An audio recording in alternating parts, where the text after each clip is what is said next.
We are in uncertain times, and things are going on that are beyond our control.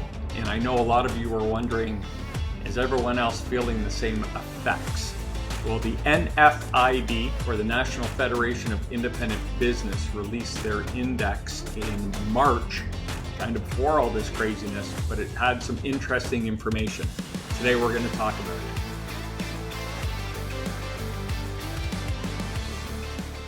Welcome to the KeyHire Small Business Podcast, where we cover the issues that help owners scale their small business.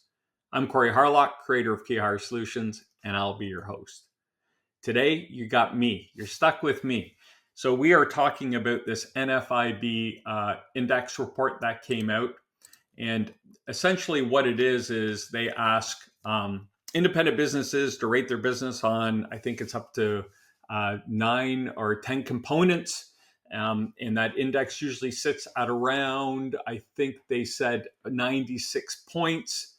But it is different than it used to be.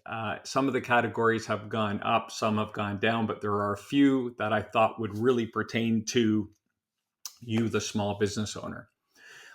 Labor quality was one of the biggest movers on the index.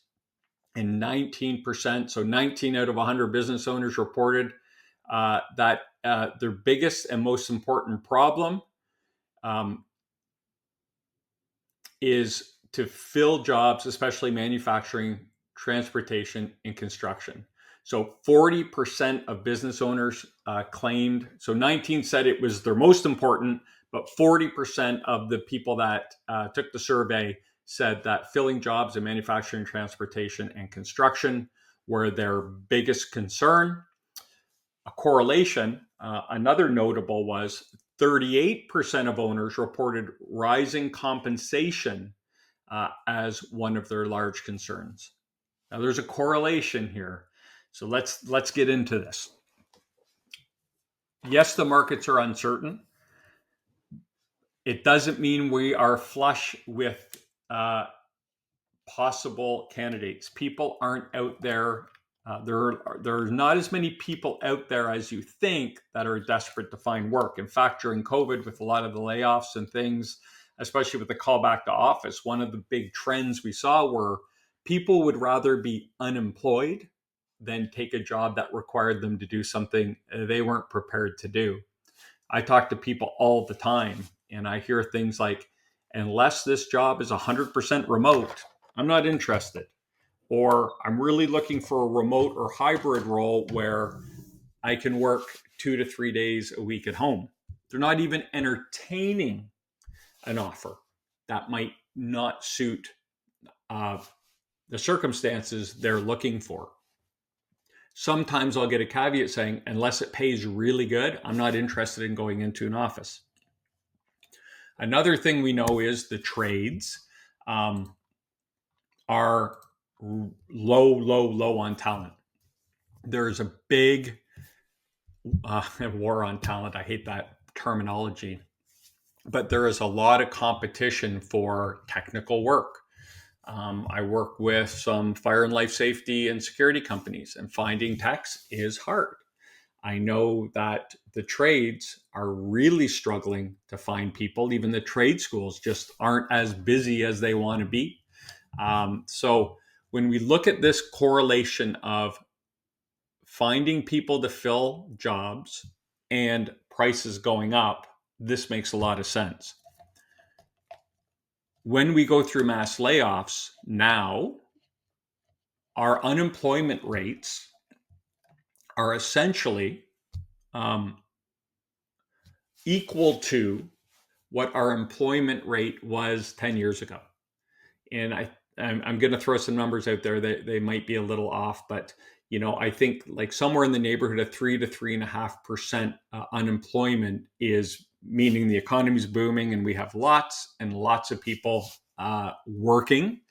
And once you get kind of below that 3.5%, you actually get into the unemployable rate, meaning that people with no real skills or experience, so they would be coming into your environment with not a lot.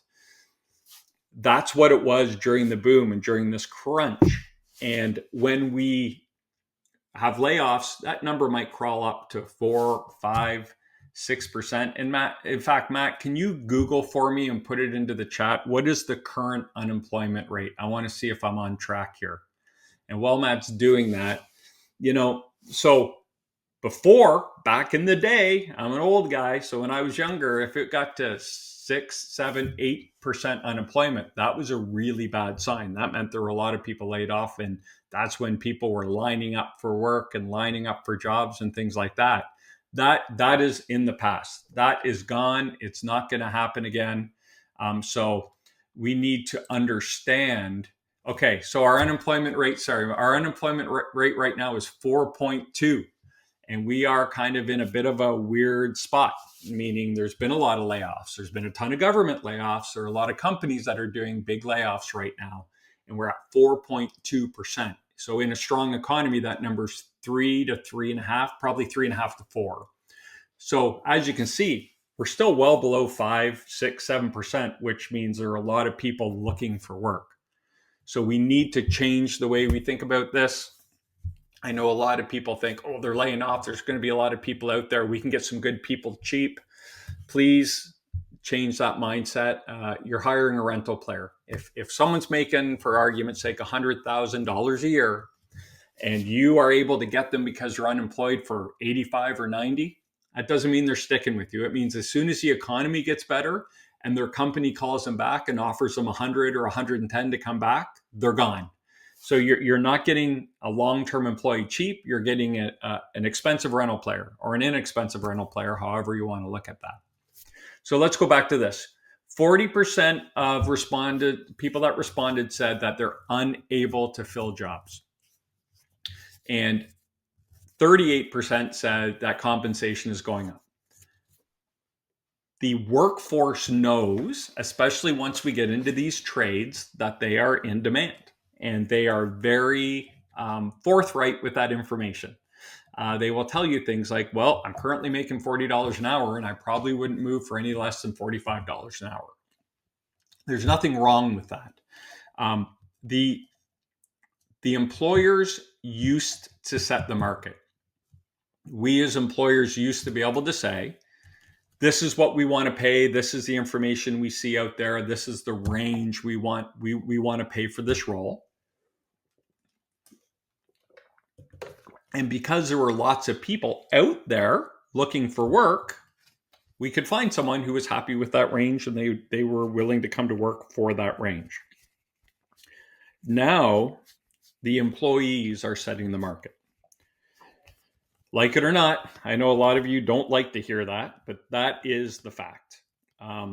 We can set a range and we can say this is what we want to pay, but the market will tell us if we're on target or not. If no one applies for your job, that means they're not happy with it. They don't want your deal.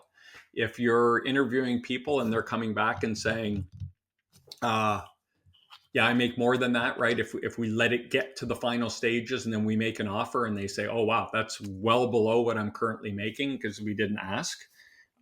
They're telling us, yeah, I'm not going to move for a pay cut. People don't change jobs for a pay cut. In very rare circumstances are they willing to take a pay cut to take a new job. Could be closer to home. It could be remote work. It could be, hey, I've done a lot of work in my life and I have enough money in the bank. I'm real close to kind of being able to pack it in and I just want to do something I like so I can pay the bills and keep the lights on without dipping into my savings. Those are rare instances, 1 or 2 in 100. So that can't be your recruiting strategy. That's not maximizing our probabilities. That's setting a really tight target and making it hard and setting ourselves up to be disappointed. So when people are competing and they're getting multiple job offers, there are very few things they're considering.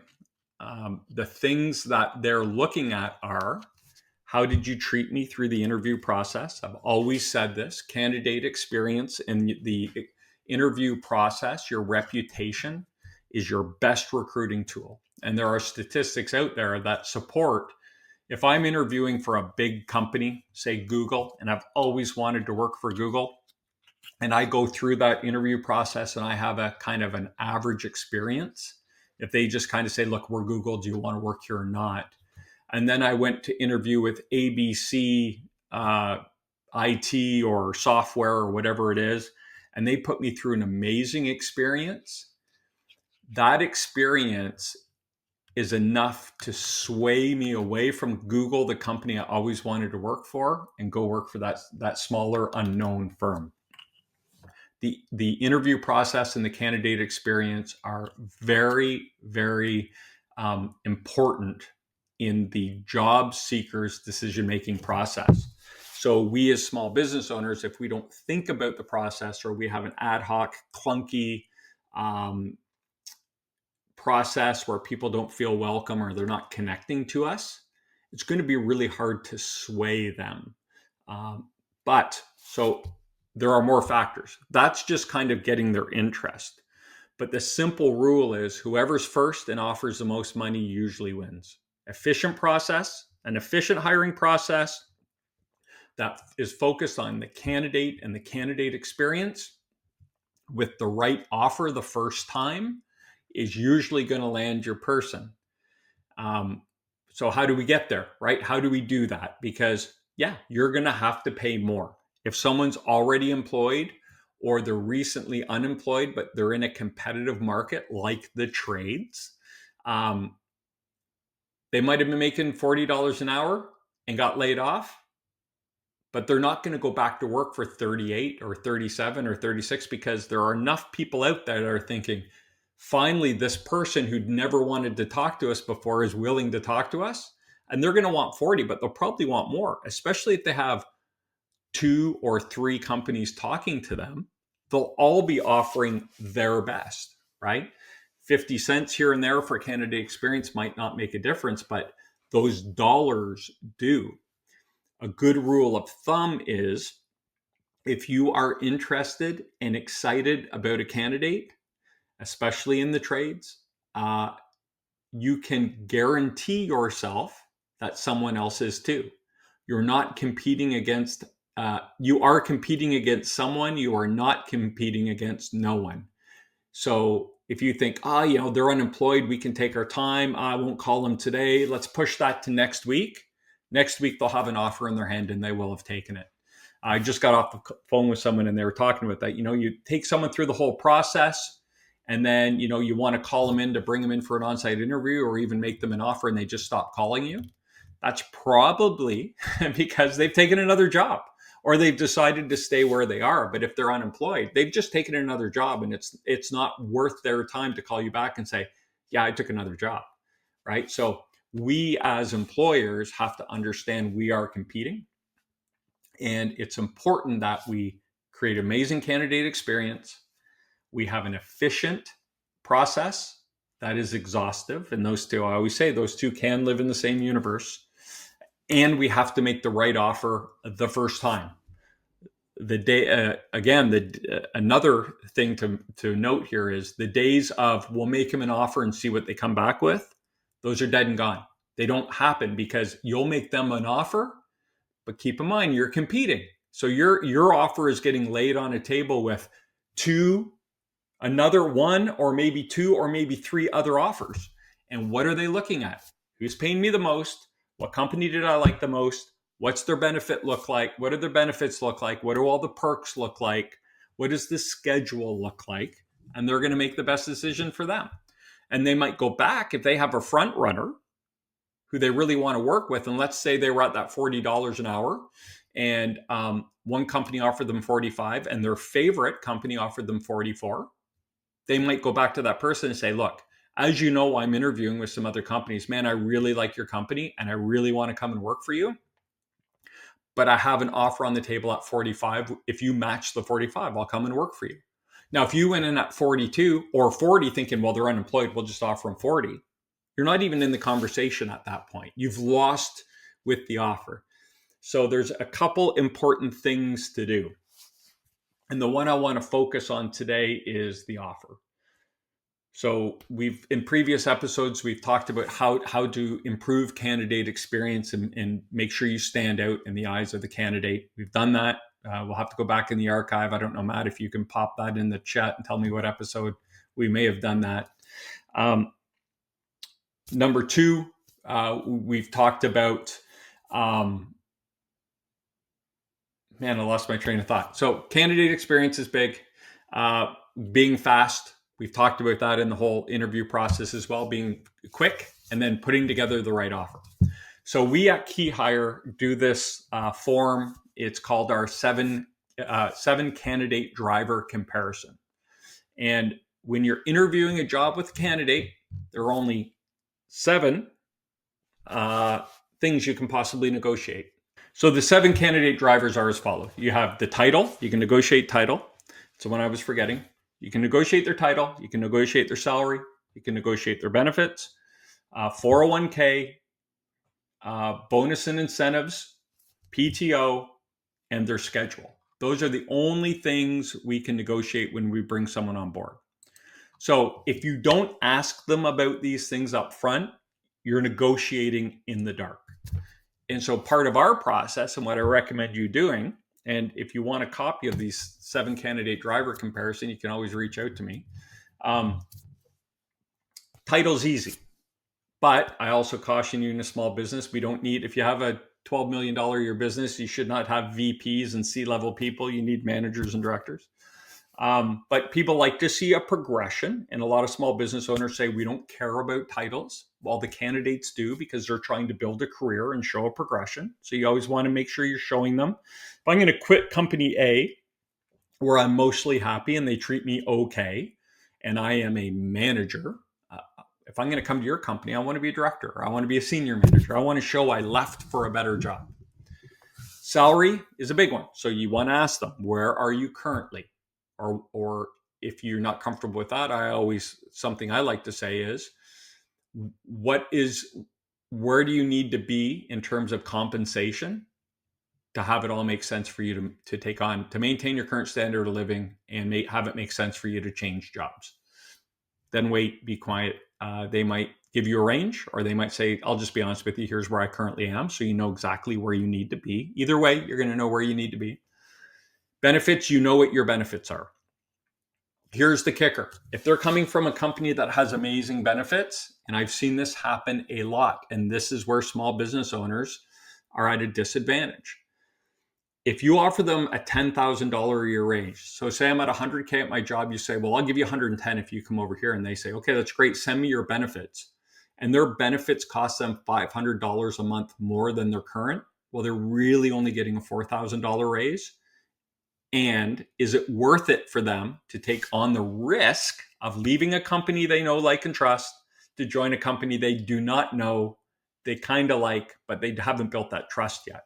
That's not enough to get them over the hump. So this is where that increased salary creeps in on you, right? If you have an amazing benefit program and it's kind of net across, and they measured out, they go, yeah, this is kind of where I am now, then it's not an issue. But if it shows up as an issue on the 7 candidate driver comparison, and you go, oh, we got an asterisk here, because here's a dollar value that we might need to level up to have the offer make sense. You can look at bonus and incentives. They might not have bonus. You might have bonus. Or they might be on a bonus program and you might not have one. Well, there's extra money that they're walking away from to join your company. What can you do? Are you planning on putting a bonus in place for your company? I don't know. I recommend you do, especially for your leadership, because it's a great way to incentivize people to come over. But if they have a 10% bonus and they're at 100K, well, that's another $10,000 they're walking away from. How do we level up, and how do we make that make sense? PTO is easy. Don't fall into the trap of saying everyone starts at 1 week PTO or 2 weeks PTO here. PTO is awarded on experience, not tenure. So if you're hiring a 10, 12, 15-year-old veteran who's at 4 weeks, do not expect them to go back for 1 week. And we'll put this all together here in a second. And then finally, the schedule.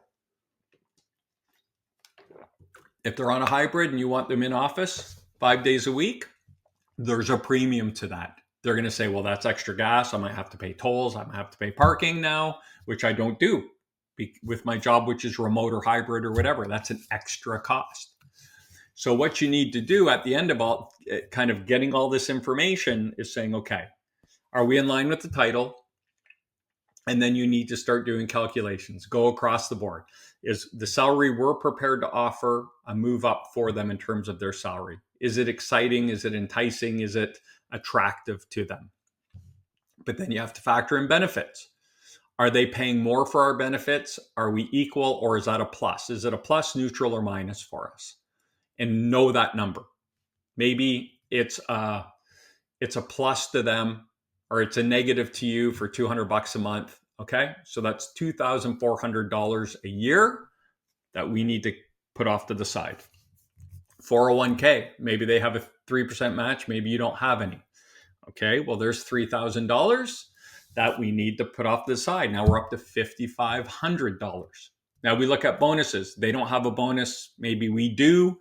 And over the last 3 to 5 years, our people on the same program have bonused $10,000 and they haven't bonused any. So now we're kind of plus $5,000. You can see how this goes in a negotiation. And then we look at PTO, we'll match that, no problem, no negotiation needed. Or maybe you might say, hey, can we start you at 3? 4 is a lot to have you start at. And most people at that point are okay. But if they push back and say, no, I need the 4, match it. Doesn't cost you anything, really. I know it costs you something on your back. You think it costs you something, but it's easy. It's an easy throw-in. Then you give them the schedule they want. If the schedule's aligned, it's great. So if we go back through this, we're minus $2,400 on benefits. We're minus $3,000 on 401k, and we're plus 10 grand on average on the salary. So they might actually come up a $10,000 raise if you're going to offer them 110 and they're currently at 100, plus another $4,500. But they're going to come back and say, yeah, but you can't guarantee that bonus. To which you might respond, I'll guarantee it for your first year. Just to push them over the edge and show, here's how committed we are to getting it to you. But if you start nickel and diming here and say, well, the bonus isn't guaranteed, I can't guarantee that. I'm going to give you a $10,000 raise. You can figure out your benefits and your 401k. Really, they're only moving for $4,500 at this time. The raise is truly only a $4,500 raise, and it's probably not going to get it done. It's probably, well, it's not probably. It is it's not enough to move them. $4,500 isn't enough to get someone excited about changing jobs and moving over. So that's kind of where I land on this labor force. It's tight and the wages go up. They're absolutely correlated. The market is getting smarter. The job seeker knows in a lot of cases that they're in the driver's seat. They don't feel like they need to sell to you to get your job. They really feel like you need to impress them because they do have choice. We've been through this. Do not poo-poo it and say, yeah, whatever, Corey. If you're excited about someone, you're talking to someone and you're very excited about getting them on your team, I can guarantee you they are talking to at least one other employer, or they've started and they're getting calls. So always understand we're competing, and that's why crafting that final offer and having the dialogue with someone, we're very involved with the people going into our businesses, with our business owners. We negotiate all the offers, because we're a neutral third party, and we've been working with the candidate consistently, and we've built a relationship. We've built some trust with them, and we have trust with our owners. And many of our companies we work with for 2, 3, 4, sometimes up to 7, 8 years, and we know the business and we know what they're willing to do to bring someone on board. And so we can sit in the middle and almost not remove the owner, but remove a lot of stress from the owner by kind of having all those hard conversations. We don't take it personally. We don't get offended. And we can get an honest reaction from the candidate. Oftentimes we can get them to kind of break it down and stop negotiating and just have a conversation about what can we do to make this work. And usually we get there, not always, because sometimes you just get outbid, or the experience is better, the pay is better, or someone beats it to the punch. So if you want to land talent in this tight market, which will continue to be tight for perpetuity, put together an amazing hiring process. We can help you do that, or we have some information kicking around on that. You want to be fast. Taking too long is the biggest sin in hiring. It is free to go quickly. In fact, it costs you less to go quickly than to push interviewing processes out. That should be, depending on the position, anywhere from 5 to 10 business days to have initial contact to offer. You got to move fast because you're competing. And then you have to have the offer make sense. You can't blindly throw an offer out there without getting all the information you need, knowing you're competing, unless you're willing to go way over the top, right? You're going to be that person buying the house that's like 20% over asking. Take it now, take it or leave it. But if you want to kind of have it make sense for both sides, it takes having conversations about these 7 candidate drivers to make sure everyone's aligned and you're presenting the offer. What we always say is, if I can get this written, if I can get that offer written up like we just talked about, will you sign it? And 9 times out of 10, they're like, yeah, I'll sign it right away. And I'll get, great, give me a day and I'll get it to you. And then we send it over and boop, back it comes. So if you want to be competitive, you want to take that information, don't get fooled. Yes, there are layoffs going on, but the market's still tight. 4.2% unemployment. That's not crazy bad. So take that information, make some improvements, and go out and hire the people you know you need and deserve in your business. I'd like to thank you for tuning into the KeyHire Small Business Podcast. If you got value out of today's episode and want to keep up to date on our new content, hit the subscribe button, follow us, leave a comment, let us know if there's any topics you want us to cover. If you prefer to listen to your podcast, you can find us on Apple or Spotify, whatever your favorite platform is. Just search up the KeyHire Small Business Podcast. Thanks for listening. I'm Corey Harlock, and until next time, stop grinding, start growing.